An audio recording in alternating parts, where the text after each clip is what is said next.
ಗುರು ನೀವು ಕೂಡ phone pay ನ ಯೂಸ್ ಮಾಡ್ತಾ ಇದ್ದೀರಾ ಅಂತಂದ್ರೆ ಈ ವಿಡಿಯೋನ ನಿಮಗೆ ಮಾಡ್ತಾ ಇರೋದು ಸುಮ್ಮನೆ ಕುತ್ಕೊಂಡು ಪೂರ್ತಿ ನೋಡಿ. ಏನದು? ನೀವು ಇನ್ಮೇಲೆ ಯಾರ ಹತ್ರನಾದ್ರೂ ದುಡ್ಡು ಹಾಕ್ಸ್ಕೋಬೇಕು ಅಂತ ಅಂದ್ರೆ ನೀವು ನಿಮ್ಮ ಫೋನ್ ನಂಬರ್ ನ ಅವರಿಗೆ ಕಳಿಸೋ ಅವಶ್ಯಕತೆ ಇಲ್ಲ. ಹೌದು, ನಿಮಗೆ ಇಷ್ಟ ಬಂದಿದ್ದ ನಂಬರ್ ಅನ್ನ ಅವರಿಗೆ ಕಳಿಸಬಹುದು. ಹೆಂಗೆ ಅಂತ ಅಂದ್ರೆ ಸಿಂಪಲ್ ಆಗಿ ನಿಮ್ಮ ಒಂದು ಫೋನ್ ಪೇ ನ ಓಪನ್ ಮಾಡಿ, ಇಲ್ಲಿ ಪ್ರೊಫೈಲ್ ಮೇಲೆ ಕ್ಲಿಕ್ ಮಾಡಿ, ಇಲ್ಲಿ ಮ್ಯಾನೇಜ್ ಪೇಮೆಂಟ್ಸ್ ಅಂತ ಕಾಣುತ್ತೆ ನೋಡಿ, ಅದ್ರ ಮೇಲೆ ಕ್ಲಿಕ್ ಮಾಡಿ. ಸ್ವಲ್ಪ ಕೆಳಗಡೆ ಸ್ಕ್ರೋಲ್ ಮಾಡಿ, ಇಲ್ಲಿ UPI ಸೆಟ್ಟಿಂಗ್ಸ್ ಅಂತ ಕಾಣುತ್ತೆ ನೋಡಿ, ಅದ್ರ ಮೇಲೆ ಕ್ಲಿಕ್ ಮಾಡಿ. ಪಕ್ಕದಲ್ಲಿ UPI ನಂಬರ್ ಅಂತ ಒಂದು ಹೊಸ ಆಪ್ಷನ್ ಕಾಣುತ್ತೆ ನೋಡಿ, ಅದ್ರ ಮೇಲೆ ಕ್ಲಿಕ್ ಮಾಡಿ.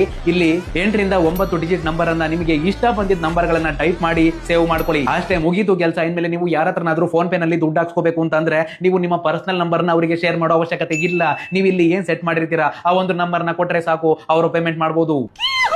ಇನ್ನ ನೀವು ಯಾರಿಗಾದ್ರೂ ಕರೆಕ್ಟ್ ಡೇಟ್ಗೆ ಕರೆಕ್ಟ್ ಟೈಮಿಗೆ ದುಡ್ಡನ್ನು ಕೊಡಬೇಕಾಗಿರುತ್ತೆ, ಅಥವಾ ಬೇರೆ ಯಾರೋ ನಿಮಗೆ ದುಡ್ಡನ್ನು ಕೊಡಬೇಕಾಗಿರುತ್ತೆ ಅಂತ ಇಟ್ಕೊಳ್ಳಿ. ಸಿಂಪಲ್ ಆಗಿ ಅವರ ನಂಬರ್ ಅನ್ನ ಫೋನ್ ಪೇ ನಲ್ಲಿ ಸರ್ಚ್ ಮಾಡ್ಕೊಂಡು ಓಪನ್ ಮಾಡ್ಕೊಳ್ಳಿ. ಇಲ್ಲಿ ಅಲಾರಾಮ್ ಆಪ್ಷನ್ ಕಾಣುತ್ತೆ ನೋಡಿ, ಅದ್ರ ಮೇಲೆ ಕ್ಲಿಕ್ ಮಾಡ್ಕೊಳ್ಳಿ. ಇಲ್ಲಿ ಅಮೌಂಟ್ ಅನ್ನ ಎಂಟರ್ ಮಾಡ್ಕೊಳ್ಳಿ, ಮತ್ತೆ ಡೇಟ್ ಅನ್ನ ಸೆಲೆಕ್ಟ್ ಮಾಡ್ಕೊಳ್ಳಿ, ಸೇವ್ ಮಾಡ್ಕೊಳ್ಳಿ. ಇವಾಗ ಏನಾಗುತ್ತಪ್ಪ ಅಂತಂದ್ರೆ, ಫಾರ್ ಎಕ್ಸಾಂಪಲ್ ನೀವು ನಿಮ್ಮ ಮನೆ ರೆಂಟ್ ಕಟ್ಟೋದಾಗಿರ್ಬೋದು, EMI ಕಟ್ಟೋದಾಗಿರ್ಬೋದು, ಯಾವ್ದೋ ವಾಟರ್ ಬಿಲ್ಲು, ಕರೆಂಟ್ ಬಿಲ್ಲು, ಅಥವಾ ನಿಮ್ಮ ಫ್ರೆಂಡ್ಗೆ ದುಡ್ಡು ಕೊಡಬೇಕಾಗಿರುತ್ತೆ, ನೀವು ಮರ್ತಿರ್ತೀರಾ. ಅದನ್ನ ಫೋನ್ ಪೇ ನಿಮಗೆ ನೆನಪಿಸುತ್ತೆ.